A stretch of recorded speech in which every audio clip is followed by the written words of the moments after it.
If you're listening to this podcast, it is likely you're currently being pursued by some sort of extraterrestrial, spiritual, or cryptozoological threat. You probably saw that this was a show about these sorts of otherworldly abominations and reckoned it a place of insight. Unfortunately, the following podcast is entirely farcical and will be of little help to anyone. But you're here, so you might as well enjoy the show and pray that it doesn't find you.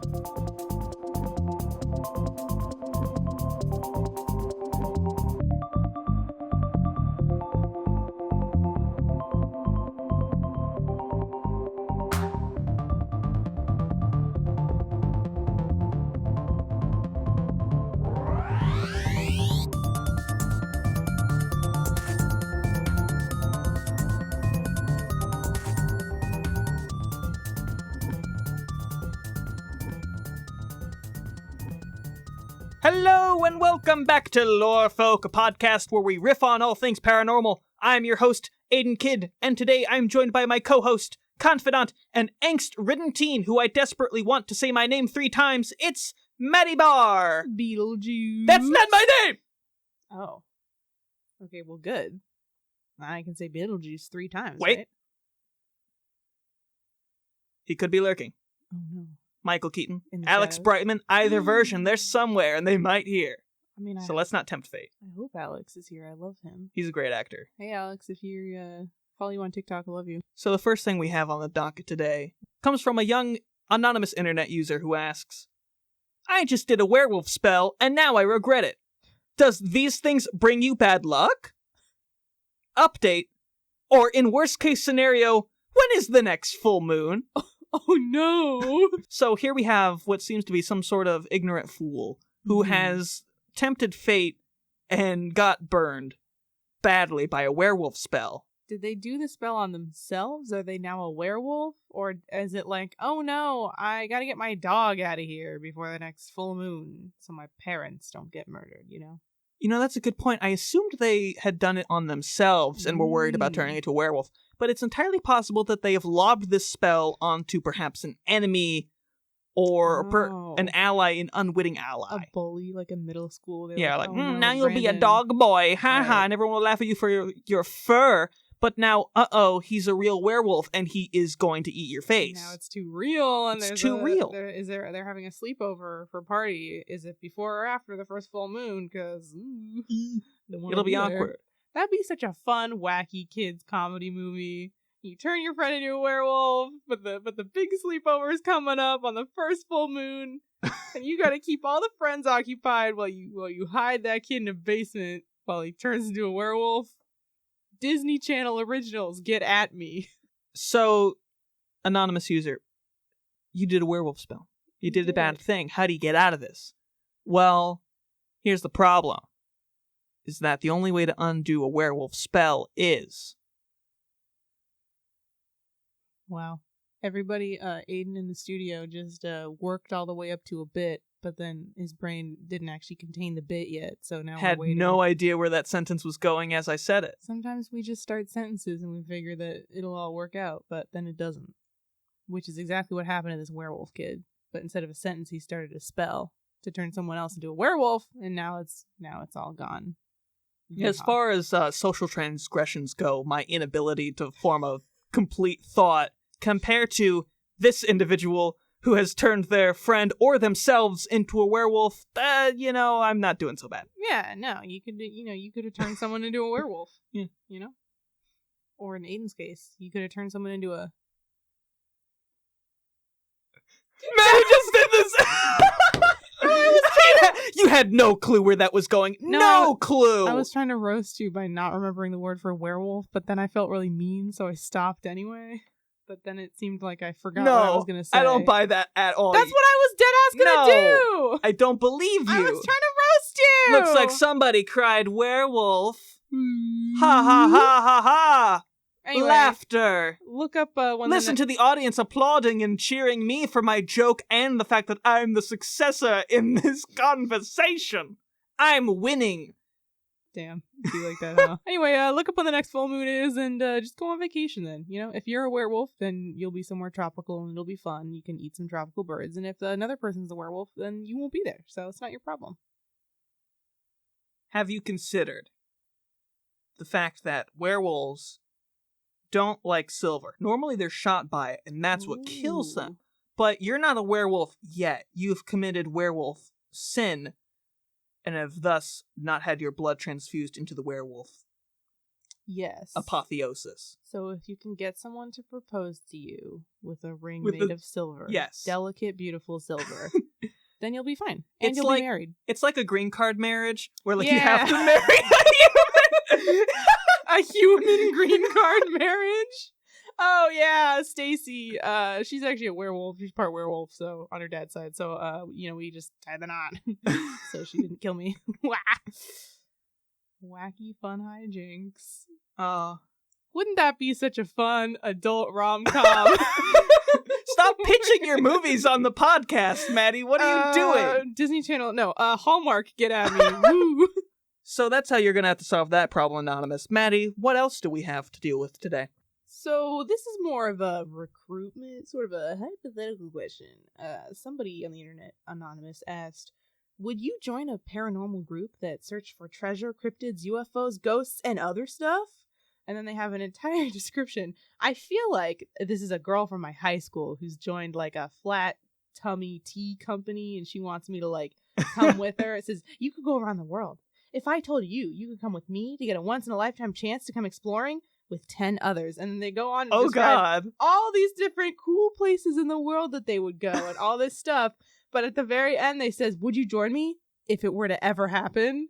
So it's like a very hypothetical, like, just, if I was gonna, do this, would you guys all come with me? Would that be cool? And then everybody else is asking, like, how much it would pay, what are the benefits? Can I bring my wife? All that. But Aidan, would you join a paranormal group that search for treasure, cryptids, UFOs, ghosts, and other stuff? Absolutely. Absolutely. And you know why? Why? Because then I'll finally be able to fulfill my lifelong dream of being part of Scooby-Doo's mystery crew. Oh shit, that's what this is! An adult Scooby-Doo mystery crew. You really look me in the eye and expect me to turn down the opportunity to be part of Mystery Inc. And ride in that funky van of theirs with a funny talking dog? Never in my life! This is an opportunity that I cannot pass up! This is all I've wanted since I was a child! I'll finally get to meet the Loch Ness Monster, and a cool pop rock song will play while we run away from it! Mm-hmm. We're back to Scooby-Doo and the Loch Ness Monster! Oh my god! That's just my immediate poll. Also, other option, Zombie Island. That's a perfect film. Yeah. I love Zombie Island. That's good too. I want to go to the funny Louisiana Cat People Island. Not because I'm a furry. Yeah, this seems like a good job, a good life, Searching it seems solid. You find a lot of camaraderie, a lot of purpose in such activities. I don't know if there's any upward mobility. There's not a whole lot of upward mobility. If you look at, like, Scooby and Shaggy, they're always at the bottom of the totem pole, and nobody is saying anything about Bourgeoisie Fred up at the top with his funky ascot. Who does that fucker think he is? I mean, they're high all the time, though. It's true. They are having a pretty good time, other than when they're being chased by zombie cat people or the Loch Ness Monster or third film. So if you're looking to be a part of Mystery Inc. or other such types of crews, Hanna-Barbera had a long list of Scooby-Doo knockoffs where everybody was a mystery crew, basically, and they all had their version of Scooby and the other teens. So you can come and form that in some sort of cinematic universe like they're building with their upcoming film, and be a part of the movement. Be a part of it. Something bigger than yourself. I've also just realized that they have their itinerary in order. You start out in the U.S. and Canada, hunting for just your basic, your Bigfoots, your Loch Nesses, your whatever. And then slowly you work your way up, and right about in the middle is Australia for UFOs. Just a few steps after that, Amazon, quote, somewhat explored, in parentheses, become famous if we find lost civilizations, animals, and plants. So, they've got it all mapped out, and then the very last stop is Dracula's castle itself. So, let's see the entire arc of your career. So you'll start out as Scooby and Shaggy. And by the end of this journey, you're going to be Simon Belmont, and you're just going to be in there. You're going to fight Dracula with your bare-ass hands. Your bare-ass hands, and it'll be, the animation style of your reality will change from classic 60s style to modern anime. Mm-hmm. Justified Dracula. It'll instantly shift back. You'll see like, oh god, reality's so cool and anime now. And then after you beat Dracula, everything will like devolve back into regular Hanna-Barbera cartoon style. Mm-hmm. And you'll just never be able to taste that sweet, sweet high of anime vampire Dracula fights. Right, you'll have regrets for the rest of your life, but then you can retire. So. Yeah. Wouldn't that make such a good old person movie? Fighting Dracula and then retiring? Sorry, I had to do it 3 times. Stop legally, it. It's the rule. It's the law. It's comedy law. If we didn't do it, goddamn. There was a sniper trained on me in the booth, and if he was like, you better make that joke a 3rd time, I swear to God, so. And that sniper? George Carlin.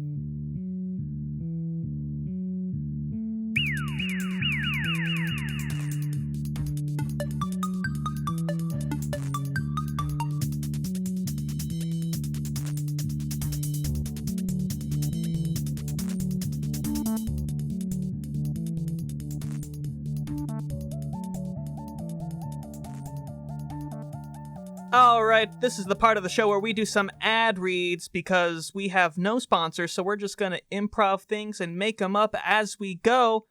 Aidan's gonna tell us about the rash fermentation plant. Is your body not producing enough spores? Is your sweat not poisoning everyone you interact with? If so, you've got to come down to the rash fermentation plant, where we got all the spicy new diseases and rashes that'll help you get through your day-to-day and feel like the true blight on humanity that you are. We'll take your supple, fresh skin, and we'll infect it with some of the craziest shit you ever done seen! We've got all kinds of rashes and fungi to infect your fresh, supple skin with. Found in such locations like the Forbidden Forest, the Lost Moon of Plant, and of course, the back of your local CVS. With our help, you'll be the talk of the town, because everyone will be coughing your name as they sputter out in despair. So come on down to the rash fermentation plant and extend your outreach. Like spores. Get it, dude? Like, it's like spores. I got it. It's like spores floating in the air. Yeah. Like, I was about to say Princess Mononoke, but Nausicaa in the Valley of the Wind. Yeah. With those big old bugs. Like a walking game of Plague Inc. Yes. Maddie, give us an ad for team building sessions for Rat Kings. Team building sessions for Rat Kings. Are you a rat? Were you once one rat, but now you're several rats because you've been bound together? Hell yes, I am! By the face of the universe! And your tails? Well, have I got the thing for you? It's team building sessions for Rat Kings! Thank God. Are you trying to get it together? Yes. You trying to scare children in the subway? Are you trying to keep adventurers out of your dungeons? They keep stealing my cursed jewels. I hate when that happens. You gotta get together. You gotta get organized. This is like the Slack of Rat Kings. You get all your rats together and you say, hey, we're gonna do team building. We got a ropes course. We got a balance beam. And we got one big trust fall, which is when one of you just sort of leans into all the other ones because you're attached already. But the most important aspect of teamwork is good communication. You know, Rat Johnny? Yeah? It really hurts my feelings when you undermine my ideas when we're talking about how we should, eat corpses and such. Yeah, well, Rat Gregory. Yeah? Can I say something to you? Uh-huh. I just think that you feel like you're the only one who knows how to eat a good corpse. I do. I like to go for the dark meat first. But you know what? This is the problem. Yeah. We're becoming a clique, just the 2 of us, and we're leaving the other 9 of us out of this. Oh, yeah, that's true. That's the problem. You know what? Rat Steven? Yeah, Rat Greg? I'm really sorry about what I said last week about the fact that you look like Remy from Ratatouille. That was insensitive. That was very rude, and I also don't agree with that any longer. I really appreciate that. Thank you very much. I feel like we're all growing together as one, even more than usual. It feels good to clear the air like this. It's like we're becoming a family. One big rat family. One Rat King. Stupid. So if you want that for you and all your rat friends, come do some team building sessions for Rat Kings. Yeehaw. Lorefolk is a part of the Podcast Network, PNN. We're a network of shows in Chicago. That means we work together to cross-promote shows, projects, memes, and other fun things. If you want to help support us, tell your friends about us and listen to our shows. Also, keep an eye out for our ad slots. We plan to start selling ads soon, and you can buy one to tell the world about all the cool and hip things you're working on. Or You can frivolously spend your money and have us say whatever your heart desires. Yes, that's right. For the small price of $6, we will say whatever you want, to a point. Don't be weird. But do support the Podcast Network today.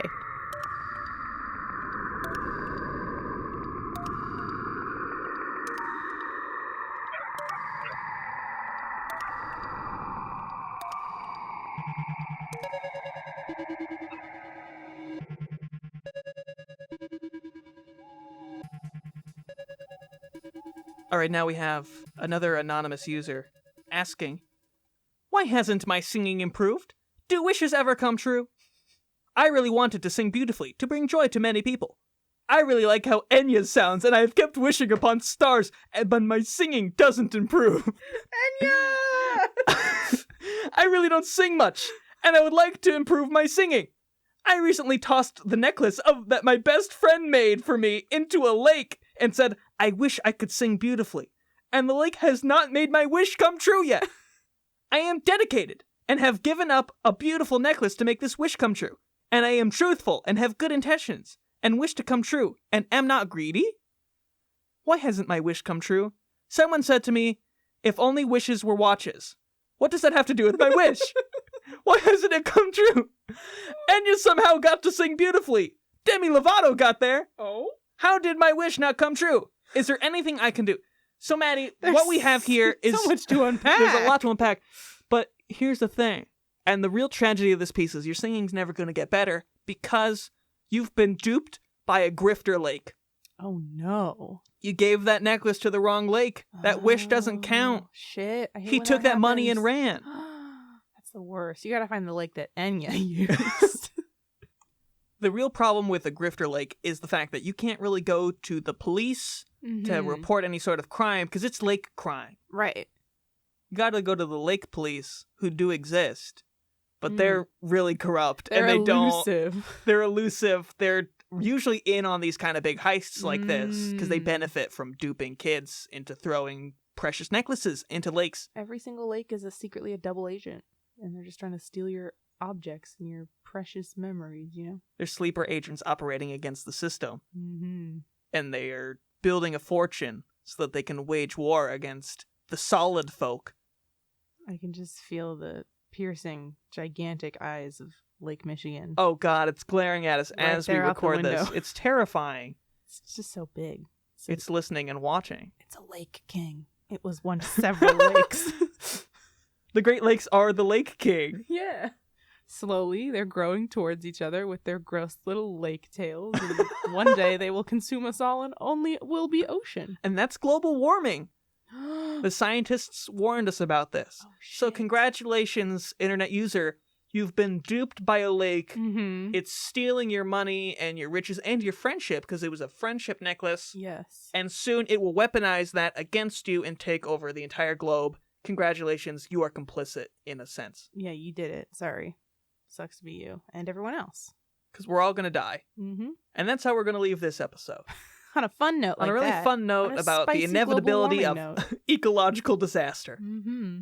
So, we're but babes in the woods here, so any sort of free publicity you want to throw our way will be pretty cool. Mm-hmm. If we get famous, then we're not class traders, and so we can help save the planet with all of the riches that you throw Yes. at us. But only with your support and Only love. with your support. Don't give that money to actual organizations. Nope. That save sea turtles. Give I'll it to us, become- and then we'll save the sea turtles I'll personally. become the organization. Don't you worry. See, all this funding is going to go to us becoming Captain Planet. Yes. Is really, we got to forge those magic rings, and then we'll summon him, Mhm. and then everything will be fine. And those are expensive, you know? So. Yeah. A lot of precious minerals go into those rings. Mm-hmm. It's going to take a lot of coal mining to get those precious minerals. Oh, Which is why we need your support. It's a real yin and yang kind of situation. One never really fully balances out the other. So that's our show, and we'll see you all next time.